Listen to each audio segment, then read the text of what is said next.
To my channel. This is Anushka from maths Mazedar education. और आज हम लोग class 10th chapter 1 chemical reaction and its equation पढ़ने वाले हैं। यहाँ पे थोड़ी सी मिस्टेक है, इसको सही करके मैं आपको PDF प्रोवाइड कर दूँगी डिस्क्रिप्शन बॉक्स में। तो चलिए स्टार्ट करते हैं केमिकल चेंज की डेफिनेशन से। तो a chemical change is a change in which new product is formed. ये एक ऐसा चेंज होता है मतलब कि जिसमें न्यू प्रोडक्ट फॉर्म होता है। अब प्रॉपर्टीज़ पढ़ लेते हैं केमिकल चेंजेस की। The new product chemical properties different from the initial chemical properties, मतलब कि जो न्यू प्रोडक्ट होता है उसकी केमिकल प्रॉपर्टीज़ अलग होती हैं अपने पहले की केमिकल प्रॉपर्टीज़ से। जैसे कि मान लो अगर तुमने दही जमाया है तो दूध से दही जमाया है तो दूध की जितनी भी प्रॉपर्टीज़ हैं वो दही में नहीं होंगी, दही की प्रॉपर्टीज़ अलग हैं, है ना। तो ये काफ़ी नेचुरल एग्जांपल है, सबके सब अपने घर में देखते हैं रोज़मर्रा की ज़िंदगी में, इस वजह से मैंने ये एग्जांपल दिया। Second point, it is an irreversible change, मतलब कि इसको फिर वापस से इसके प्रीवियस फॉर्म में नहीं लाया जा सकता है। मतलब कि जैसे फ़िज़िकल चेंज में क्या होता था, फ़िज़िकल चेंज में हम लोगों ने रबर बैंड को स्ट्रेच किया तो फिर वो रबर बैंड जिस रबर बैंड को हम लोगों ने स्ट्रेच किया था वो रबर बैंड अपनी ओरिजिनल फॉर्म में, मतलब कि अपने पहले जैसे फॉर्म में आ जाता था क्योंकि वो रिवर्सेबल था।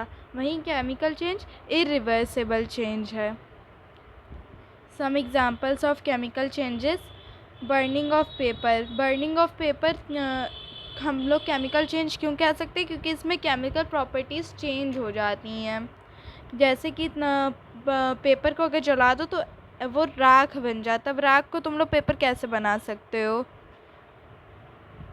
Example 2, curdling of milk. ये मैंने आपको पहले ही बता दिया, ये देख लो दही जमा हुआ है।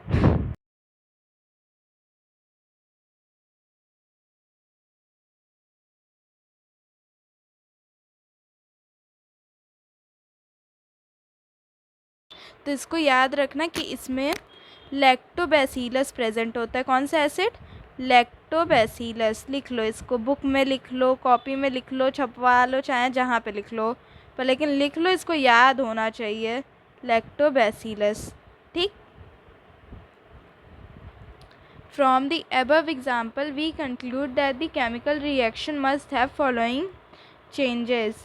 मतलब कि केमिकल प्रॉपर्टीज़ की कुछ प्रॉपर्टीज़ होती हैं और उसमें कुछ चेंजेस होने ही चाहिए। जैसे कि चेंज इन स्टेट का चेंज होना। जैसे कि बर्निंग ऑफ पेपर में हम लोगों ने देखा तो पेपर के जलने से क्या हुआ, पहले वो कौन सी फॉर्म में था, वो मतलब कि पेपर अलग फॉर्म था और ऐश उसका अलग फॉर्म है। ठीक। जैसे हम लोगों ने मिल्क का एग्ज़ाम्पल लिया तो मिल्क क्या है, लिक्विड फॉर्म में है, वहीं कर्ड क्या है, सेमी सॉलिड फॉर्म में है। चेंज इन कलर, ठीक है ना। जैसे मान लो हम लोगों ने बर्निंग ऑफ पेपर में देखा तो उसमें कलर चेंज हो रहा है। पेपर वाइट कलर का हो सकता है, पिंक कलर का हो सकता है, ब्लू कलर का हो सकता है, काफ़ी सारे कलर्स का हो सकता है, मगर ऐश सिर्फ खाली सिल्वर कलर की होती है। चेंज इन टेम्परेचर, टेम्परेचर में भी अंतर आ सकता है। इवोल्यूशन ऑफ गैस, मतलब कि ये तो हम लोग नेक्स्ट चैप्टर में जो हम लोग बहुत सारे रिएक्शंस करवाते हैं, जैसे मान लो हम लोगों ने मैग्नीशियम रिबन का एग्जांपल दिया आप लोग की एक्टिविटी 1.1 NCERT बुक में, कि मैग्नीशियम रिबन को अगर हम लोग बर्न करें तो फिर उसमें से O2 गैस की प्रेजेंट में वो मैग्नीशियम ऑक्साइड बनाता, तो उसने गैस की मदद से ही बनाया ना। और वहीं अगर हम लोग, मैं आपको लोग को अभी और एग्जांपल्स दूंगी आगे के चैप्टर में जिसमें कि H2 गैस भी इवॉल्व होगी। जैसे H2O को स्प्लिट करो इलेक्ट्रोलिसिस के प्रोसेस से, ये हो सकता है आप लोग के सिर के ऊपर से जा रहा हो क्योंकि ये टाइप्स ऑफ केमिकल रिएक्शंस में आता है, पर लेकिन मैं बता रही हूँ आप लोग को कि इवोल्यूशन ऑफ गैसेस भी होता है। जैसे कि मान लो electrolysis of water class 8th में पढ़ा होगा, तो अगर हम लोग इलेक्ट्रोलिसिस ऑफ वाटर करेंगे तो उसमें से H2 और O2 गैस अलग अलग हो जाएगी, तो H2 गैस उसमें इवॉल्व हुई, O2 गैस उसमें इवॉल्व हुई, तो इसलिए इवोल्यूशन ऑफ गैसेस। ठीक। तो ये चार प्रॉपर्टीज़ एकदम अच्छे से आप लोग को फिंगर टिप्स पे याद होनी चाहिए। जैसे पहला चेंज इन स्टेट, सब लोग साथ में बोलो, चेंज इन स्टेट। दूसरा चेंज इन कलर। तीसरा चेंज इन टेम्परेचर। चौथा इवोल्यूशन ऑफ गैस। अब इवोल्यूशन ऑफ गैस में मैंने आप लोग को मैग्नीशियम ऑक्साइड का एग्जांपल दिया था, एक्टिविटी 1.1 में आप लोग को दिया हुआ है, पर लेकिन उसमें मैग्नीशियम ऑक्साइड निकल रहा है। मैग्नीशियम ऑक्सीजन की प्रेजेंट में बर्न हुआ, जिससे मैग्नीशियम ऑक्साइड निकला है। ठीक है, तो इसमें मैग्नीशियम को बर्न करने के लिए एक पूरा प्रोसेस होता है, वो अभी मैं आगे की वीडियो में आप लोग को एक्सप्लेन करने वाली हूँ, तब तक सस्पेंस बना के रखे रहो। अब आता है सबसे बड़ा क्वेश्चन, मैम ये केमिकल रिएक्शन है, बता तो चल गया, पर लेकिन अब इसको रिप्रेजेंट कैसे करना है, कैसे करें रिप्रेजेंट? तो इसको इक्वेशंस के फॉर्म में रिप्रेजेंट किया जाता है, इसलिए तो इस चैप्टर का नाम है chemical reaction and it's equations. ठीक है, तो इसको मैं आप लोग को लिख के दिखा रही हूँ। बर्निंग ऑफ मैग्नीशियम रिबन, मैंने बोला था बर्निंग ऑफ मैग्नीशियम रिबन अभी आगे आएगा। तो मैग्नीशियम रिबन को बर्न करने के लिए पहले उसके ऊपर जो ऑक्साइड की लेयर फॉर्म होती है मैग्नीशियम के ऊपर, अगर पॉसिबल हुआ तो मैं आप लोग को प्रैक्टिकल करके इस वीडियो के बीच में लगा दूँगी या लास्ट में लगा दूँगी। मैग्नीशियम रिबन को बर्न करने के लिए उसके ऊपर से उसकी ऑक्साइड की लेयर हटानी पड़ती है सैंड पेपर की हेल्प से। सैंड पेपर को हम लोग अक्सर मतलब कि घरों के काम में, पेंट वगैरह में यूज़ होता हुआ देखा होगा अपने लोगों ने दिवाली वगैरह में। तो उससे पहले ऑक्साइड की लेयर हटानी होती है, वरना फिर क्या होता है ना कि वो अच्छे से जलती नहीं है मैग्नीशियम रिबन। ठीक, तो इसकी इक्वेशन क्या होती है, मैग्नीशियम प्लस में O2 की इतना प्रेजेंस में जल रहा है, जिससे निकलेगा ये MgO। ठीक, अब इसको बैलेंस भी किया जाता है, तो वो मैं आप लोग को आगे की वीडियो में बता रही हूँ। ठीक है,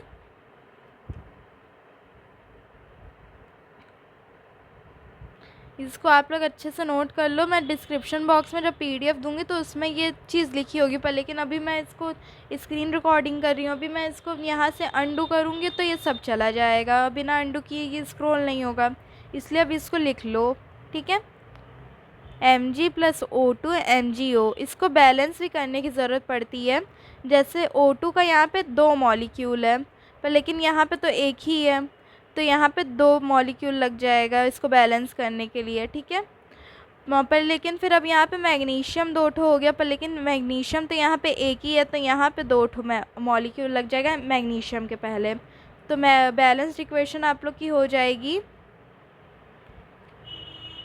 बैलेंस्ड इक्वेशन हो जाएगी Mg 2Mg प्लस में O2 is equal to 2MgO। ठीक है, मैग्नीशियम ऑक्साइड। ठीक है, समझ में आ गया? अगर नहीं समझ में आया तो वीडियो रिवाइंड करके देख लो, समझ में आ जाएगा। ठीक है, मैं लाइव क्लास तो ले नहीं रही हूँ, लाइव क्लास ले रही होती तो मैं तुरंत ही और 4 बार बता देती, पर लेकिन अब आप लोग के पास फैसिलिटी है, वीडियो पीछे कर सकते हो, तो वीडियो पीछे करके देख लेना अगर नहीं समझ में आया तो, और फिर भी कोई डाउट लगे तो कमेंट सेक्शन में डाल देना। ठीक है, next topic burning of magnesium ribbon. तो हम लोग पहले इसमें समझेंगे कि मैग्नीशियम रिबन की कंडीशन रूम टेम्परेचर पे क्या होती है, फिर उसको समझेंगे कि स्ट्रॉन्ग हीटिंग करने पे वो कैसा रिएक्ट करता है। तो at room temperature magnesium reacts with oxygen present in air.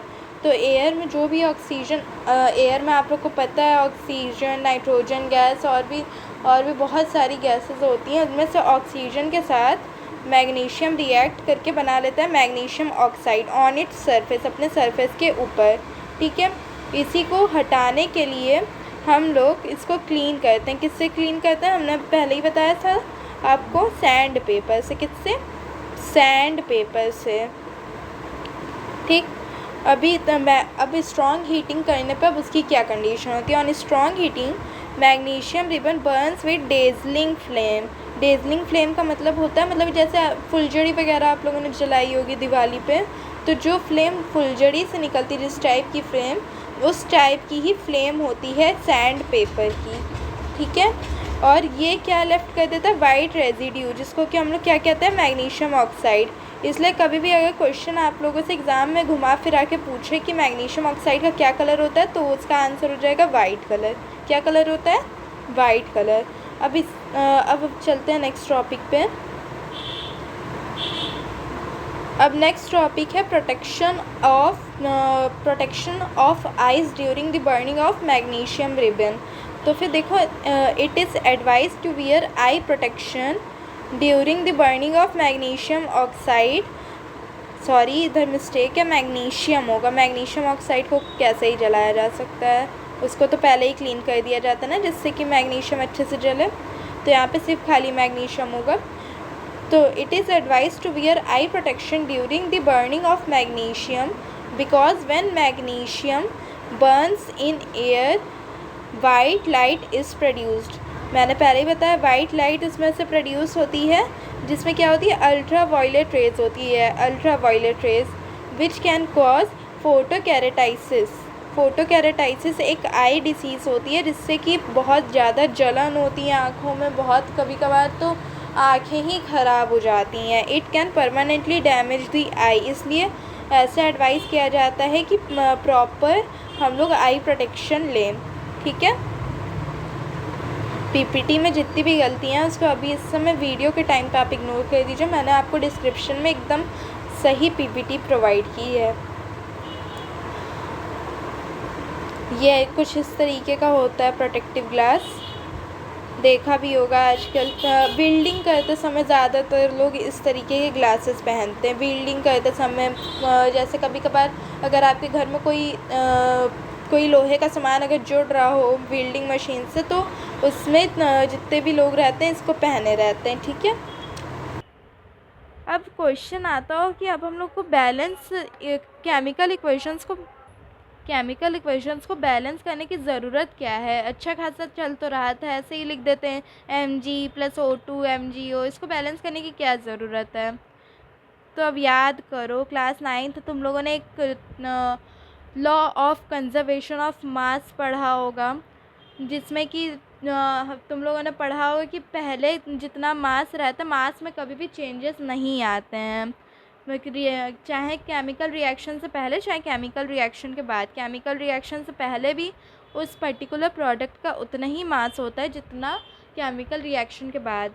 तो अब तुम लोग के दिमाग में क्वेश्चन आ रहा होगा कि मैम अगर हम लोग पेपर को अगर बर्न करें, पेपर में अगर आग लगा दें, तो फिर मैम वो तो एकदम हल्का सा राख बन जाता है, तो क्या वेट में कोई डिफरेंस नहीं आएगा। तो हम लोगों ने ना इसको एक बार लैब में परफॉर्म करके देखा, साइंटिस्ट ने यही सॉल्व करने के लिए।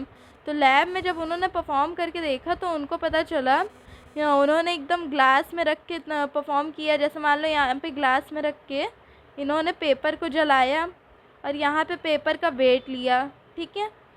तो जब इन्होंने पेपर को जलाया और राख कहीं पर भी उड़ के नहीं जाने दी, ऐश को कहीं पर भी उड़ के नहीं जाने दिया, जैसे मान लो ये ऊपर से कंटेनर लगा हुआ है, ठीक है, एकदम बंद कंटेनर है, सिर्फ खाली इसके अंदर इमेजिन करो कि यहाँ पे हल्का सा इस कैप को खोला, ठीक है, मान लो इस कैप को ऐसे खोला, ठीक है, और इसके अंदर पेपर को बर्न करके रख दिया।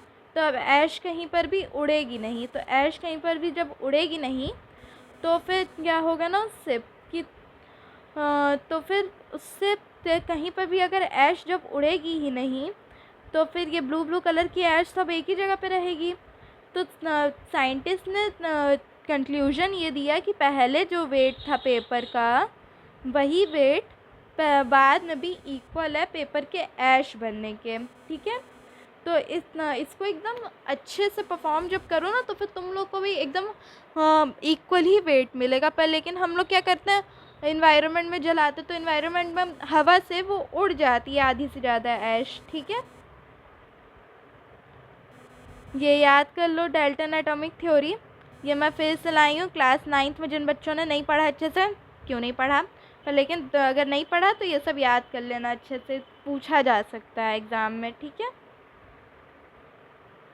अब आज के लिए सिर्फ खाली इतना ही, अभी और भी वीडियोस आगे आएंगी, मैं ऐसे ही आप लोग को शॉर्ट वीडियोस में शॉर्ट में एक्सप्लेन करूँगी हर चैप्टर, और डिटेल में भी एक्सप्लेन करूँगी, पर लेकिन सारे छोटे छोटे टॉपिक है, फर्स्ट चैप्टर है, ठीक है। तो इसमें ऐसे ही रहेगा। अभी इसमें और भी काफ़ी कुछ देखना है, जैसे कि पार्ट 2 में हम लोग देखेंगे बैलेंसिंग को और अच्छे से एग्जैजरेट फॉर्म में सीखेंगे, ठीक है। बैलेंसिंग सीखेंगे। बैलेंसिंग क्या है, तुम लोग को बैलेंस करना सिखाऊंगी, बैलेंसिंग ऑफ केमिकल इक्वेशंस, ठीक है। बैलेंसिंग ऑफ केमिकल इक्वेशंस अगली क्लास में हम लोग सीखेंगे। उसके बाद हम लोग सीखेंगे टाइप्स ऑफ केमिकल रिएक्शंस। क्या सीखेंगे?